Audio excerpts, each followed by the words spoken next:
Deus. Vamos orar para que o Senhor nos dá graça para me pregar com todos os filhos.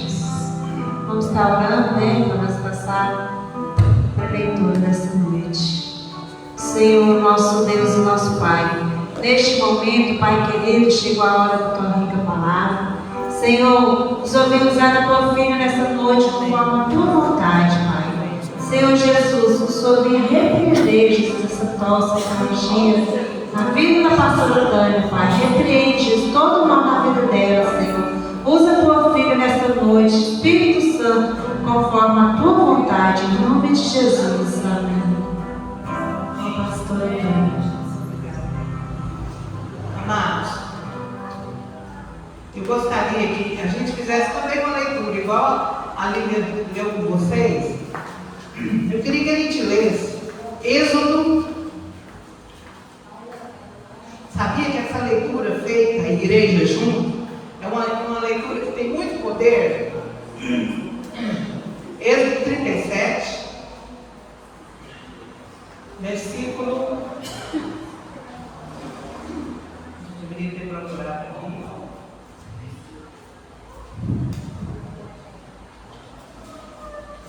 Êxodo 37.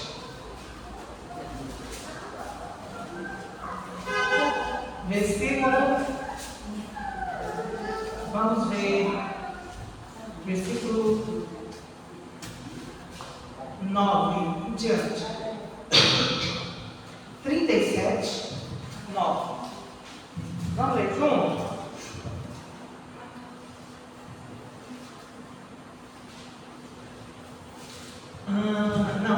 Vamos começar do número 1. Do 1. Então vamos ler, bem comigo, vamos. Eu leio e vocês acompanham, amém? Acompanhem aí.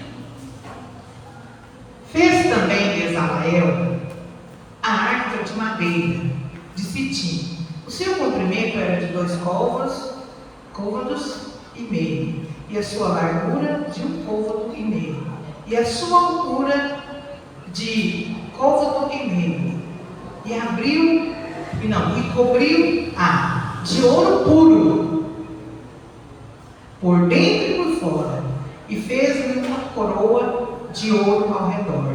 Fundiu 4 argolas de ouro aos seus 4 cantos, num lado 2, no outro lado 2 argolas.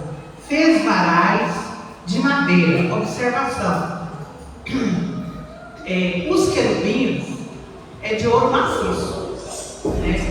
E por dentro e por fora da arca também, ouro maciço. Mas os varais era de madeira, mas coberto de quê?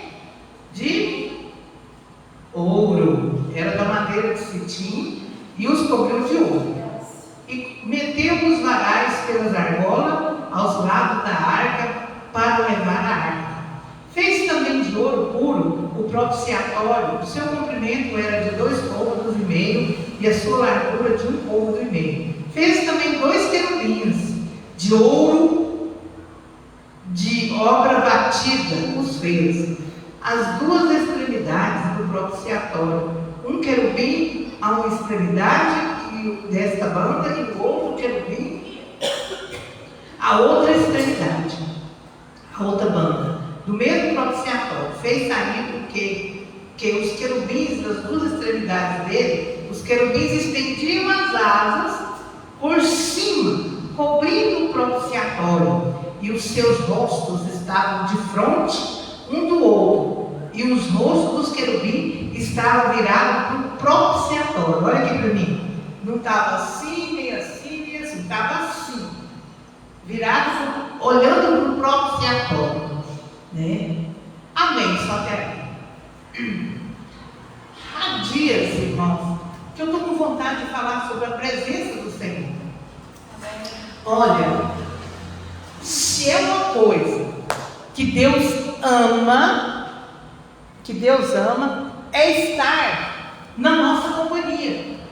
Deus ama estar conosco. Aleluia. Mas a gente tem tantos afazeres que sobra às vezes só de noite para Jesus. É uma é uma quinta, é uma terça, é um domingo, né? E ele sempre quis estar junto do ser humano. Qual prova que eu dou? Quando ele fez Adão e Eva, ele visitava Adão e Eva todo dia. Oh, mas que visita agradável! Todos os dias Deus ia visitar Adão e Eva, conversar com eles. O que será que eles conversavam, meu Deus? Que visita maravilhosa é a visita de Deus na nossa casa, né? E depois que passou a época de Adão e Eva, veio a nação de Israel cresceu, e essa nação, Deus queria manter contato com ela. Deus queria que o povo tivesse um sinal de que eles não estavam só. Veja bem, eles iam atravessar deserto, eles iam atravessar tantos perigos, e eles poderiam se sentir sozinhos. Então Deus queria dar um sinal para eles que Deus estava com eles, a presença dele conosco. Aleluia. Então Deus permitiu, né, e ordenou: olha, vocês vão fazer uma arca desse jeito que eu li aí, ó, os cômodos medidos direitinho. Gente, Deus é organizado, e Deus, ele gosta das coisas como a Bíblia sempre fala. Deus gosta das coisas arrumadinhas, organizadinhas, é verdade, né? Olha como vocês veem, mandou fazer tudo do jeito que ele desejava. E essa pessoa que Deus usou, preste bastante atenção, Bezaleel. Fala comigo esse nome, todo mundo. Bezaleel. Vamos falar de novo, cadê? Qual versículo? Número 1, fez também. Bezaleel. Será que tem Bíblia que fala Bezaleel? Eu acho que sim. Irmãos, esse homem, ele tinha o dom de fazer esculpir. Ele era um artista. E essa arte que ele tinha vinha, sabe da onde? Do alto. Ele era inspirado pelo Espírito Santo. Ele fez querubins, ele fez as maçãs que usaram lá no templo. O templo tem a mão de Bezaleel, tem tudo ali, o templo, né? E ele era, aquilo ali, irmão, era inspirado por Deus. Infelizmente, hoje em dia, tem artistas por aí que faz coisas, mas só que é em trânsito. Sabia disso? Nós não podemos comprar qualquer quadro para levar para a nossa casa. Eu orei um dia por uma criança que não dormia, nem de noite nem de dia. A menina estava com depressão, menininho de berço, nenenzinho. Aí me chamaram lá, eu fui para orar. Quando eu cheguei lá, que eu olhei o quadro, eu copiei todinha. Aí eu falei para aquela mãe: querida, se você quiser ver o seu filho, e sabe onde que era o quadro? Em cima do berço do neném. Em cima do berço do neném. Eu falei: querida, Jesus já não preciso mais nem de mais nada. Jesus já me revelou o que está acontecendo. Aquele quadro ali, o homem que fez ele, como que fala? Através de mediunidade. Não foi um cara que pintou, um espírito maligno apossou o corpo daquele homem e fez essa pintura aí. Ah, Ave Maria, não fala que ele fez eu estou te falando. Você topa tirar dali? Topa. Tirou. Falei: você vai queimar, eu vou embora, você não vai guardar nem na despensa, lugar nenhum, você queima. Não, eu vou queimar. Irmãos, essa menina, ela deu frutos, ela converteu o evangelho, ela xingava os crentes daquele nome feio, ela xingava. Hoje ela é uma serva de Deus. Eu estou falando da Esterlene, a Esterlene do alemão. Jesus fez essa obra. Hoje ela é serva de Deus. Encontrei com ela num culto, falei assim: me belisca para me ver se isso é verdade. Ela levantando as mãos, glorificando a Deus, me belisca. Ela falou: não, você não está sonhando, não, você tem Jesus. Eu sou serva de Deus, né? Então, irmãos, aquela criança foi liberta. Nunca mais aquela criança sentiu insônia. Aliás, eu estou precisando de reencontrá-lo para orar de novo para ele. Deus tem algo a realizar, uma libertação através de mim. Orem por mim para mim sair do no meu comodismo e ir lá atrás dessas vidas, né? Então, amados, assim como Betaleia tinha o dom de Deus, existe muitos por aí que tem o dom. Irmãos, o inimigo é tão sagaz que tem gente que quando o demônio apodera dele, eles falam 4 línguas. Fala inglês, português, sabe? Aí quando o demônio sai, não sabe falar nada. Sabia disso? Isso é maligno. Por isso que o servo de Deus tem que ter uma palavrinha dentro de si que chama discernimento, para discernir os espíritos, para não ser enganado, tá? E quando você for comprar algo, muito cuidado. Eu já contei o testemunho do irmão, a esposa do pastor estava com depressão, pensando até em suicídio. Aí minha mãe foi orar por ela. Quando minha mãe chegou lá, minha mãe falou assim: Deus me mostra que você ganhou um presente. Esse presente não é do Brasil, é do exterior. Qual presente que é? Ela falou assim: presente do exterior? Querida, Deus não fala errado não, lembra aí? Aí ela foi lembrar que tinha ganhado um tapete português. Um tapete português. Minha mãe falou: traz ele lá. Você tem coragem de jogar fora? Minha mãe não tinha esse negócio de falar assim: vamos orar e Deus vai santificar e você pode continuar. Não, a minha mãe era assim: quem me joga fora? O que você quer aproveitar de uma coisa que é maligna, amaldiçoada? Sim, então minha mãe tinha disso. Aí jogou fora, a mãe tinha feito uma carta. Ela pegou a carta e falou assim: olha aqui, irmã, a carta que eu fiz despedindo do meu marido, eu ia me suicidar. Certo? Pessoas que vocês conhecem, já veio aqui várias vezes na nossa igreja, abençoar nós, mas recebeu a oração, destruiu aquela peça. Então tomem cuidado. Quando eu compro uma roupa, eu já falo: Senhor, eu não sei quem fez, não sei como foi feito. Senhor, lava essa roupa com teu sangue. Lava essa roupa com teu sangue. Porque é muito sério colocar algo dentro da casa da gente, algo no corpo da gente, dos nossos filhos. Tem que tomar cuidado. E agora que o final dos tempos, muito mais ainda. Então, amados, Deus queria ter contato com o homem. Aí Deus mandou fazer a arca. E ali, no meio daqueles 2 querubins que eles ficavam ajoelhados, as asas dele para baixo, assim, um de lá e de cá, a cabeça deles se encontrava. E Deus aparecia. Deus manifestava no meio daqueles 2 querubins. A glória de Deus se manifestava. O povo alegrava. O povo falava: verdadeiramente, Deus está ali naquela arca. E o povo ficou fervoroso, e foi aquela maravilha. Só que o diabo, ele veio para destruir. O diabo veio e roubou a arca da aliança do povo de Deus. Roubou aquela arca e levou, sabe para onde? Para dentro do templo pagão. A arca foi colocada aos pés, sabe de quem? De Dagon.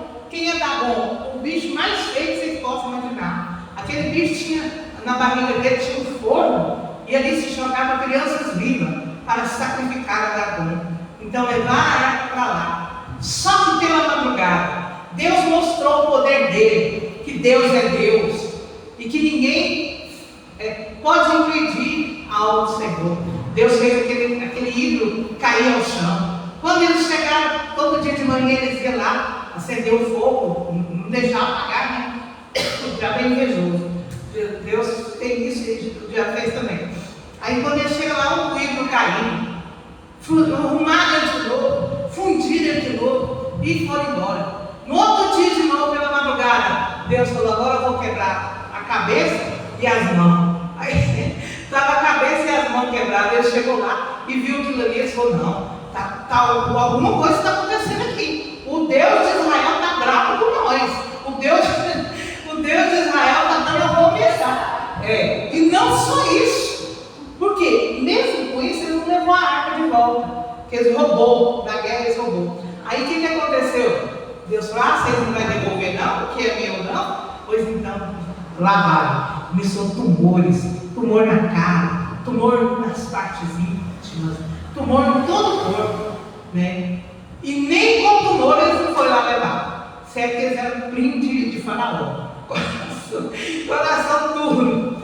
De repente, Deus começa a dar uma doença que Deus me defenda. Quem já sofreu isso sabe o tanto que é desconfortável. Começou a dar hemorroidas neles. Eles não davam conta mais de sentar. Eles não conseguiam mais nada. O desconforto foi total. Mas o que aconteceu?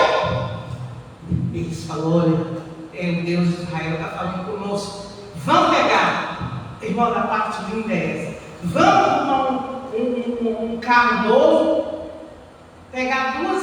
Vamos fazer uma prova com Deus. Achei lindo demais isso, Lívia. Lívia do céu, que Deus lindo. Eles falaram assim: olha, nós vamos pegar 2 vacas que acabou de ganhar um bezerro, que está, como diz o outro, parida. Nós vamos pegar 2 vacas e vamos colocar, elas que vai levar essa arca. Mas vamos fazer o seguinte: vamos fazer uma prova com esse Deus de Israel primeiro. Se que diz que vaca parida, quem já viu isso, levanta a mão. Diz que vaca parida não abandona o bezerro antes da hora de jeito nenhum. Quem já viu isso? Levanta a mão. Diz que ela chora e o bezerro também chora. Então fica a mãe e o bezerro chorando. Já viu isso, cara? Já viu alguma vaca desmamando? Que separa uma vaca do bezerrinho da mamãe. Aí resultado, amados, a vaca sentou de boa. A vaca não berrou e nem o bezerrinho berrou. Aí eles entenderam: ó, Deus está falando com nós aqui, o Deus de Israel está falando que é para nós devolver a arca. Ele pegou as vacas, colocou lá no carro e levou, né? E por incrível que pareça, gente, isso aqui é muito forte. As vacas não tem GPS, não tinha GPS, as vacas não sabiam o caminho, porque nunca foi em Israel, nunca foi em Bet-Semes, nunca as vacas tinham. Elas eram do povo filisteu. Sabe o que aconteceu? Puseram as vacas no carro e as vacas, ó, foi certinho, parecendo que elas tinham GPS. E foi certinho e parou lá em Bet-Semes. Irmãos, quem pode glorificar o nome do Senhor sobre isso? 2 vacas paridas, abandonou os bezerros e foi e parou na casa de Abinadab. Ela ficou 20 anos na casa de Abinadab e não aconteceu nada lá, nem maldição e nem bênção. O que isso significa? O crente que fica 20, 30 anos dentro da igreja e não cresce um quintal, não tem testemunho para dar, aquele crente assim, ó, seco. A palavra está falada, ele não dá glória a Deus, ele não levanta a mão, ele não faz nada, ele é seco, ele é estéril. Significa, né? Aí tiraram a arca da casa de Bet-Edom, não, de Abinadab, e levaram para Edom. Deixa eu ver se é tanto nome. Eu só sei te dizer que na casa, não é isso que eu quero falar, não. Bet-Edom, tá certo. Levaram ela para lá, desde o dia que ela chegou, até o dia que Davi foi lá pegar ela de volta. O homem ricou, o homem prosperou, o homem foi abençoado e ficou bem menos tempo do que na casa do outro, do primeiro. Ficou menos tempo. E aí Davi falou assim: nossa, eu quero a arca lá em Jerusalém. Esse homem, eu conheço a vida dele, ele não tinha esse tanto de gado, ele não tinha esse tanto de coisa. Isso aqui eu estou parafraseando. Eu conheço a vida dele, foi só a arca chegar na casa dele, ele está próximo, abençoado. Aí Davi juntou um tanto de gente e foi atrás da arca. Só que tudo é no tempo de Deus. E tem que a pessoa estar no plano de Deus, porque senão não sente a presença de Deus. Eles foram para pegar a arca e na estrada os bois trupicou. Por que os bois trupicou? Porque não era ordem de Deus pôr a arca em cima de carro nenhum. A arca tinha que ser colocada onde? Quem sabe? Quem sabe? Levanta a mão e fala. Ninguém sabe? Sabe aqueles varal que nós lemos que eram 2? Eles eram de madeira e coberto de ouro. Tinha 2 argolas de um lado e do outro. A arca era para ser o quê? Vem cá, Lídia. Você tem que ir embora. Peraí, só mais uma. Só uma. Segura aqui, Lídia, assim, ó. A arca tinha que ser carregada por 4 homens. Vem de cá, não está te vendo, não. 4 sacerdotes, sumo sacerdote. Não era de qualquer jeito. Não é. Irmãos, tinha que ser assim. Não, quem mandou? Quem mandou? Deus.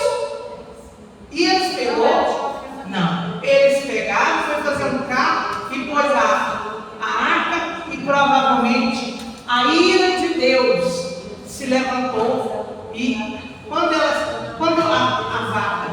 vacas tropeçaram, os aros estavam por pé. O que ele fez? Segurou para não cair. E o que aconteceu com ele? Morreu na hora. Sabe o que Deus está falando? Deus não precisa de ajuda para salvar seu marido. Deus não precisa de ajuda para encher essa igreja. Aqueles 2 filhos de Arão, né? Que ele desobedeceu, que ele entrou lá dentro. Nadab e Abiú. Ele entrou lá sem a permissão, né? O que aconteceu? Morreu. Teve irmãos, quando morria. Não, isso aí está mostrando que a obra de Deus não pode ser de qualquer maneira. Irmãos, está aparecendo muito tipo de igreja. Igrejas que estão mudas. Eles ainda falam assim: a nossa igreja é diferente. Nós somos modernos. Nós estamos fazendo tudo novo. Capaz que muda até a Bíblia, né? Porque existem umas por aí que já mudou a Bíblia. Já mudou. Irmãos, evangelho é renúncia. Não é fácil servir Jesus. Evangelho é renúncia. A gente não serve a Deus no oba-oba, não. Ah, pode vir. Você não gosta de mulher, não gosta de homem? Pode vir achar você do jeito que você é. Você fica à vontade. Não. Ninguém fica à vontade. Nós temos que renunciar. O versículo que combina com essa arca segurada assim por 4 sacerdotes é aquele que Jesus disse assim: ó, quem quer ser meu discípulo, negue-se a si mesmo, tome a sua cruz e siga. O negócio é no ombro, é tete a tete. Não pode ser de qualquer jeito. Olha, irmãos, olha o que Davi fez. Eu vou terminar aí. Davi reuniu 30 mil pessoas. 30 mil pessoas no prédio. Você já pensou você dirigir um culto com 30 mil pessoas? Lá tinha, ó, músicos, lá tinha levitas, viu, Sandra? O Davi chamou uns 30 mil pessoas para ir lá buscar a arca. Era para ser um culto daqueles donos de arca. Sabe o que aconteceu? Davi foi vestido de rei. Eu sou rei. Não sei se ele estava mentindo, mas tudo indica que Deus deu uma puxada boa. Foi lá essas 30 mil pessoas, tinha músico, tinha instrumento, tudo quanto é jeito, sacerdote, tudo. Era um culto perfeito. Era para ser um culto maravilhoso. Sabe o que aconteceu? Quando chegaram lá, outra pessoa desobedeceu, igual Uzá. Uzá foi dar uma ajudinha para Deus, né? Será que Deus não seguraria aquela arca para ela não cair? Se a presença de Deus estava lá, para que dar uma ajudinha? A arca não ia cair, não. Deus não ia deixar. Agora, sabe o que aconteceu? O povo subiu lá perto da arca e fez isso, ó. Agora falou que tinha um propiciatório, em cima do propiciatório tinha 2 querubins. Olha o que eles fez, ó. Curioso. Crente curioso. Aí eu vou lá daquela igreja, me ver. Diz que tem um irmão lá profetizando, revelando. Cuidado, irmão. E você pode estar sendo enganado pelo diabo. Chegou lá, fez isso, ó. Ergueu a tampa para ver o que tinha dentro da arca. O que tinha dentro da arca? O maná, uma porção do maná, a vara de Arão e os 10 mandamentos. Quando ergueu, caiu no chão. Depois você chega lá na sua casa, você termina de ler o capítulo. Morreu gente demais. Davi ficou decepcionado com a misericórdia. Eu pensava que a presença de Deus ia fazer uma festa linda. Deus apareceu aqui para matar. Davi teve medo de Deus. Não quis levar a arca. Não quis. Não vou levar. Não quis levar. Tamanho foi o medo de Davi. Sabe o que isso significa, irmão? Na caminhada da vida, às vezes você pode decepcionar. Deus não te ouve do jeito que você quer. Deus não faz aquilo que você queria que Deus fizesse. Você se decepciona. Às vezes você está orando para Deus curar a pessoa, Deus vai e leva. Você decepciona. Você frustra. Principalmente se a pessoa fizer um voto, pagar o voto direitinho, mesmo assim Deus leva. Né? Então, não podemos atropelar as coisas de Deus. Para que eles foram abrir lá? Que curiosidade é essa? Né? Morreu. Depois vocês olham. Eu não tive tempo de ver tudo.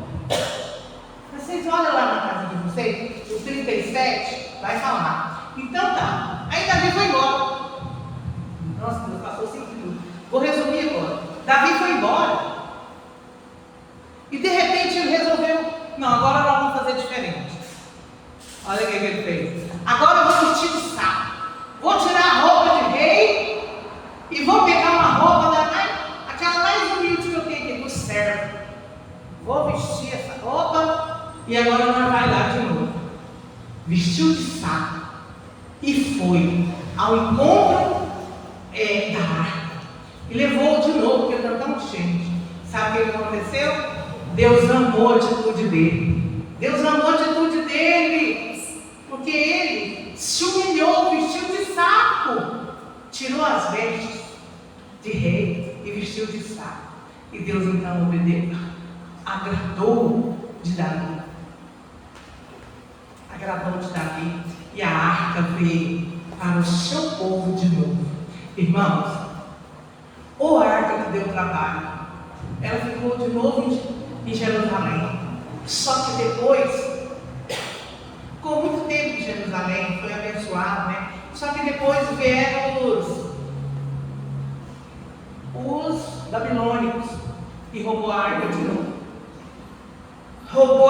novo. Nós não sabemos se ele sumiu com essa arca para lá, se alguém escondeu essa arca para os inimigos não pegar, ou se foi Deus que sumiu com ela, porque ela estava ficando uma idolatria no meio do povo de Deus. Eu acho que Deus sumiu com ela, porque arqueólogos viram procurando e ninguém acha nada. Se tivesse na terra, do jeito que esse povo escafruncha, a terra lá de Israel já teria achado. Né? Então, amados, Deus quer a presença dele. E agora, como que Deus visita nós? Através da aliança daquela época. Jesus falou assim no dia da Santa Ceia: novo mandamento eu vos dou. E Deus falou assim: olha, quando ele pegou o cálice, aqui está o cálice da nova aliança. Então o novo juramento de Deus para conosco agora é a Santa Ceia do Senhor. Então nós temos que tratar com muito cuidado, com muito zelo, né? Os crentes modernos não estão nem aí para a Santa Ceia, ou toma ou não toma, tanto faz, tanto fez. Não, a Santa Ceia é uma nova aliança de Deus com o seu povo. Por isso que nós temos que levar a sério, né? Então Deus, ele voltará, ele prometeu que ele voltará e que ele tomará a Santa Ceia junto conosco lá no reino da glória. Que Deus em Cristo abençoe, que você possa sentir a presença de Deus lá na sua casa, fazendo a comida. Irmãos, eu tenho chorado na presença de Deus. Às vezes eu estou em casa e começo a ver o que semana passada Deus fez tanto milagre na minha vida, tanto. Essa semana de novo eu estou maravilhado com a presença de Deus na minha vida, mas eu tenho que entregar tudo nas mãos do Senhor. Que Deus em Cristo abençoe. Eu convido o Carlos para fazer o término aqui, né, irmão Cleide? Você quer orar, irmão Cleide? Pode vir. Tá bem, Carlos, vem orar para nós terminar.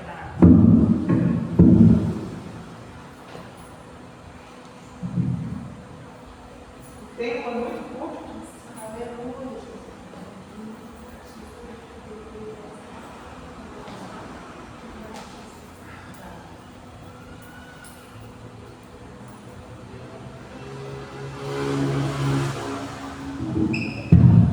Eu vou orar para terminar. Senhor Deus de poder e Deus de mistério, Pai, neste momento nós te louvamos e te agradecemos por mais essa noite que nós